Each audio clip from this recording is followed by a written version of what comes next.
అందరికీ నమస్కారం. కేంద్ర ప్రభుత్వం అమలు చేస్తున్న మధ్యాహ్న భోజన పథకం అన్నది పేద పిల్లలు ఎవరైతే ఉన్నారో వాళ్ళందరికీ కూడా పౌష్టికాహారం అందించాలని కానీ, అలాగే ఆ పౌష్టికాహారం తిన్న పిల్లలు కూడా అటెండెన్స్ తగ్గకుండా స్కూల్కి వచ్చి స్కూల్ నుంచి డ్రాప్ అవుట్లు కూడా తగ్గుతాయనే ఉద్దేశంతో ప్రవేశపెట్టింది. ఈ పథకాన్ని మన జగనన్న 5 సంవత్సరాల కాలంలో 2019 నుంచి 24 వరకు ఎంత బాగా అమలు చేశారో మనకందరికీ తెలుసు. పిల్లలకు పౌష్టికాహారంతో పాటు చిక్కీని, అలాగే వారి కోసం ఎండాకాలం వచ్చేసరికి రాగి జావను కూడా ప్రవేశపెట్టారు జగనన్న. అంటే పిల్లల మీద ప్రత్యేక శ్రద్ధ తీసుకున్నారు, పిల్లల ఆరోగ్యం పైన, వాళ్ళ పోషణ పైన. ఎందుకంటే పిల్లలు ఆరోగ్యంగా ఉంటేనే స్కూలుకు కరెక్ట్ గా రాగలరు, వాళ్ళు చదువులో కూడా ముందంజలో ఉండగలరు అని చెప్పి మన భావి తరాలకు కూడా విద్యార్థులే నెక్స్ట్ తీసుకొని పోయేవాళ్ళు. కాబట్టి అందుకని చెప్పి జగనన్న ఎంతో ముఖ్యమైన శ్రద్ధను కనపరిచినారు పిల్లల విషయంలో, వారి పౌష్టికాహారం విషయంలో.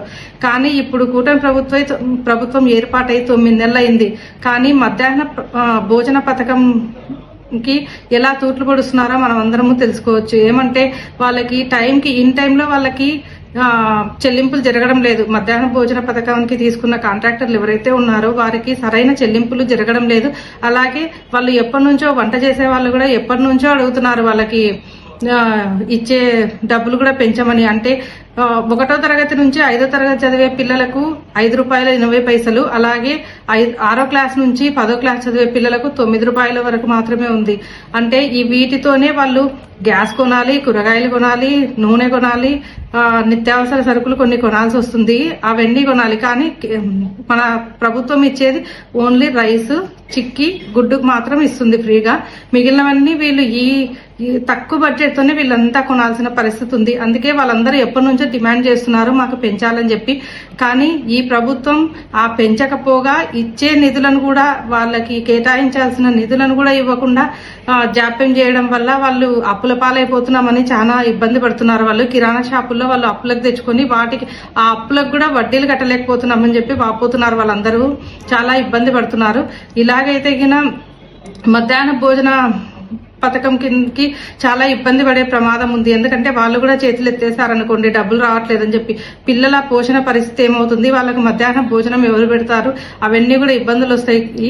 కానీ మన రాష్ట్ర ప్రభుత్వం ఇన్ని అప్పులు చేస్తుంది, ఇప్పుడు ఇన్ని లక్షల కోట్ల అప్పులు చేస్తుంది. కానీ ఈ అప్పులన్నీ ఏమైనట్టు, ఎవరి ఖజానాలోకి ఈ అప్పులన్నీ మళ్ళినట్టు, వీళ్ళకి ఇవ్వకుండా వాళ్ళకి ఇవ్వకుండా అందరినీ ఇబ్బంది పెడుతూ ఆ డబ్బులన్నీ ఏం చేస్తున్నట్టు, ఈ అప్పులు తీసుకున్న డబ్బులన్నీ. అందుకే సకాలంలో వాళ్ళందరికీ కూడా మధ్యాహ్న భోజన పథకం ఎవరైతే నిర్వాహకులు ఉన్నారో వారందరికీ కూడా ఇన్ టైంలో డబ్బులు చెల్లింపులు జరపాలని మేమంతా డిమాండ్ చేస్తున్నాం. ఎందుకంటే పిల్లల ఆరోగ్యము, పిల్లల పోషణ అన్నది ప్రతి ఒక్కరి బాధ్యత. ఈ రాష్ట్ర ప్రభుత్వం కూడా, ఈ కూటమి ప్రభుత్వం కూడా విద్యార్థుల మీద సరైన దృష్టి తీసుకోవాలని మేమందరం కోరుకుంటున్నాము. అంతవరకు మేము వైసీపీ తరఫున, వైఎస్ఆర్ కాంగ్రెస్ పార్టీ తరఫున మేమందరము ఈ విషయం అంటే ఇంకా కూడా చెల్లింపులు ఇంకా జాప్యం అయితే పోరాటం చేసే పరిస్థితి కూడా మేము వెళ్తామని తెలియజేస్తున్నాం. Thank you. మనం వైఎస్ఆర్సీపీ పార్టీకి సంబంధించినటువంటి వాళ్ళమని అందరికీ తెలుసు.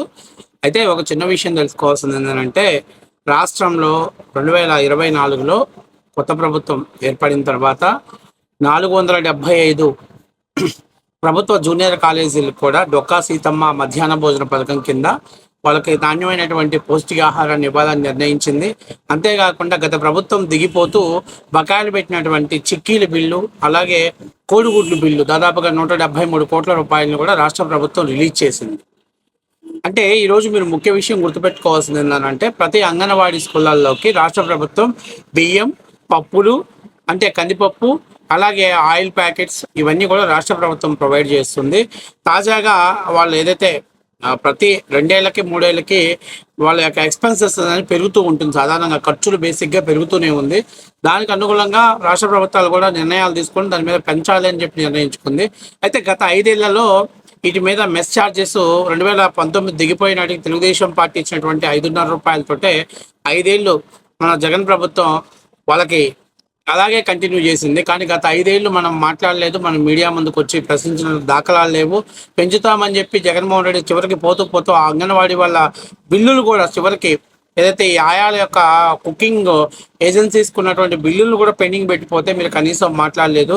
కానీ మొన్న రాష్ట్ర ప్రభుత్వం వచ్చినమంటే ఏదైతే ముందు ముఖ్యంగా చిక్కీలకి కోడిగుడ్లకు ఉన్నటువంటి పెండింగ్ బిల్స్ని కూడా క్లియర్ చేసింది రాష్ట్ర ప్రభుత్వం.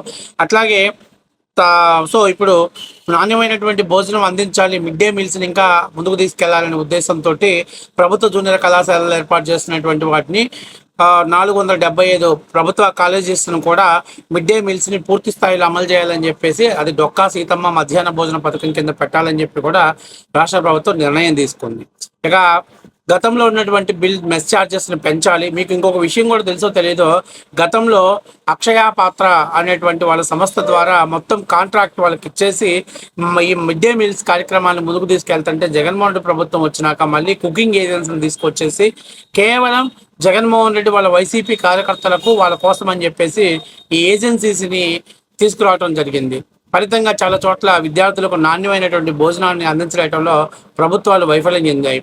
గతంలో ఒక చోట కుకింగ్ని నాణ్యమైనటువంటి పౌష్టికాహారాన్ని తయారు చేసి ఆ స్కూల్లో ఎంతమంది అయితే పిల్లలు ఉన్నారో ఆ పిల్లలకి భోజనాన్ని సప్లై చేయడం ద్వారా కొంతమంది దాతలు తమ పుట్టినరోజు లేకపోతే ఏదైనా మరి ఏదైనా కారణం రోజు వాళ్ళు అక్షయ పాత్ర వాళ్ళతో టైప్ అయ్యి ఏదో ఒక రోజు ఆ రోజు బర్త్డే స్పెషల్గా స్వీట్స్ లాంటివి లేకపోతే ఏదైనా ఒక అదనపు 2-3 వంటకాలను యాడ్ చేసి పిల్లలకి భోజనాలు పెట్టడం జరిగేది. కానీ ఈరోజు ఈ కుకింగ్ ఏజెన్సీలకి ఇచ్చి కేవలం జగన్మోహన్ రెడ్డి తన వైఎస్ఆర్సీపీ కార్యకర్తలకు న్యాయం చేయడం కోసం ఆ కుకింగ్ ఏజెన్సీని తీసుకురావడం ద్వారా ఇప్పటికీ పెద్ద పెద్ద అంటే 200-300 మంది ఉన్న చోట కూడా పారిశుద్ధ్యంగా సరైనటువంటి వసతులను పాటించకుండా కల్తీ ఆహారాన్ని తీసుకురావటం, ఫలితంగా ఆ కల్తీ ఆహారాన్ని తిన్న పిల్లలు ఆరోగ్యం చెడి హాస్పిటల్కి జాయిన్ అవ్వడం అనేది గత 5 ఏళ్ళు తరచుగా చూస్తూ వచ్చారు. సో కాబట్టి గత 5 ఏళ్ళు కూడా మనం ఏం మాట్లాడకుండా ఈరోజు మిడ్ డే మీల్స్ మీద మనం మాట్లాడుతున్నామంటే వైఎస్ఆర్సీపీ పార్టీ వాళ్ళ స్టాండ్ ఏంటనేది అర్థం చేసుకోవాలి. మీరు ఏ పార్టీలో ఉన్నారనేది కూడా అందరికి అర్థమవుతుంది. ఇంకొక మాట, ప్రభుత్వం 1,00,000 కోట్ల రూపాయలు అప్పు చేసిందని మీరు మాట్లాడుతున్నారు. గత ప్రభుత్వం 4 లక్షల కోట్ల రూపాయలు అప్పు చేసి కనీసం హాస్టల్స్కి పిల్లలకు కప్పుకోవడానికి సరైన దుప్పట్లు కూడా ప్రొవైడ్ చేయలేని దౌర్భాగ్య పరిస్థితిలో ఉంది. మరి ఆ రోజు మీరు ఎందుకు ప్రశ్నించలేకపోయారో, ఎందుకు ప్రభుత్వాన్ని నిలదీయలేకపోయారో? ఆయన ఏది ఇచ్చినా మొత్తం పబ్లిసిటీ కోసం మాత్రమే పనిచేస్తున్నటువంటి పరిస్థితిలో ఉన్నప్పుడు కూడా మీరు మాట్లాడాల. కానీ ఈరోజు మాత్రం 10 నెలలు కానీ ప్రభుత్వం మీద పాత బకాయిలను కూడా క్లియర్ చేసినప్పటికీ మీరు మెస్ ఛార్జెస్ పెంచాలి, కాస్మెటిక్ ఛార్జెస్ పెంచాలి అంటే 2019లో ప్రభుత్వం దిగిపోతూ తెలుగుదేశం పార్టీ పెంచినటువంటి మెస్ ఛార్జీలు, కాస్మెటిక్ ఛార్జెస్ని కనీసం ₹1 కూడా పెంచని జగన్ ప్రభుత్వాన్ని ప్రశ్నించలేదు. కానీ ఈరోజు మాత్రం మీరు ప్రశ్నించడానికి వస్తున్నారంటే ఈరోజు కూటమి ప్రభుత్వం వచ్చింది మాట్లాడాలి అనే ఉద్దేశంతో మీరు మాట్లాడుతున్నారు. 1,00,000 కోట్ల రూపాయలు అప్పు చేసిందని మీ దగ్గర ఏమైనా ప్రాథమిక ఎవిడెన్స్ ఉందమ్మా? వైఎస్ఆర్సీపీ ఆఫీస్ నుంచి వచ్చినటువంటి కాగితాలు తప్ప నుంచి ప్రాథమిక ఎవిడెన్స్ ఏం లేదు కదా. గత 5 ఏళ్లలో జగన్మోహన్ రెడ్డి చేసిన అప్పులకి మరి ఎందుకు ఈ పిల్లలకు కనీసమైన దుప్పట్లు కాదు, కనీసం హాస్టల్స్లో మంచినీటి సౌకర్యాలు కూడా కల్పించలేని పరిస్థితి, దౌర్భాగ్య పరిస్థితుల్లో దిగిపోయాడు జగన్మోహన్ రెడ్డి. కాబట్టి ఇవన్నీ చాలా ఉన్నాయి. మీకు తెలుసో తెలీదో 2003లో సుప్రీంకోర్టు ఆదేశాల మేరకు అన్ని రాష్ట్రాల్లో మిడ్ డే మీల్స్ని అమలు చేయడం జరిగింది. అది అరకొర నిధులతోటి ఆ రోజు ప్రారంభించారు. కానీ 2014 వచ్చరికి రాష్ట్రంలో చాలా పారదర్శకతంగా కనీసం కొంతమందికైనా ఏదైతే ఒక ఫౌండేషన్ ద్వారా పెద్ద ఎత్తున వాళ్ళకి నాణ్యమైనటువంటి పౌష్టికాహారమైనటువంటి ఫుడ్ను అందించాలని చెప్పేసి అప్పటి రాష్ట్ర ప్రభుత్వం చాలా చోట్ల అక్షయ పాత్రలకు ఏర్పాటు చేసి అక్షయ పాత్రల ద్వారా అన్నాన్ని వడ్డించి ఆ కుకింగ్ని అక్కడ ఉన్నటువంటి వాళ్ళకి ప్రొవైడ్ చేస్తే జగన్మోహన్ రెడ్డి వచ్చిన తర్వాత ఆ బిల్లులు పెండింగ్ పెట్టి వాళ్ళని అసలు కాంట్రాక్టులను తొలగించడంతో తర్వాత ఈ కుకింగ్ ఏజెన్సీలు రావడం మొదలు పెట్టడంలో మీరు కీలక పాత్ర పోషించారు. కేవలం మీ వైసీపీ కార్యకర్తల కోసం, వాళ్ళ నాయకుల కోసం, వాళ్ళ సంతృప్తి కోసం పిల్లల పొట్టగొట్టేసి వాళ్ళకి సరైనటువంటి పౌష్టికాహారం కూడా లేకుండా చేసినటువంటి దౌర్భాగ్య పరిస్థితి తీసుకొచ్చింది జగన్మోహన్ రెడ్డి. ఇవాళ మళ్ళీ మీరు జగన్మోహన్ రెడ్డి చేసిన తప్పిదాన్ని కప్పిపెట్టేసి మేము ఉద్యమం చేస్తాం, మేము పోరుబాటు చేస్తామంటే మీరు వైఎస్ఆర్సీపీ పార్టీలో ఉన్నటువంటి వాళ్ళందరూ కూడా ఈరోజు ప్రభుత్వ వ్యతిరేకంగా చేయాలనే ఉద్దేశం కోసం మీరు జగన్మోహన్ రెడ్డికి లబ్ధి చేకూర్చాలనేటువంటి ఉద్దేశంతో మీరు మాట్లాడుతున్నారు. మీకు ఆ మిడ్ డే మీల్స్ మీద పూర్తి స్థాయిలో అవగాహన లేదు అనేది 100కి 100% నిజం.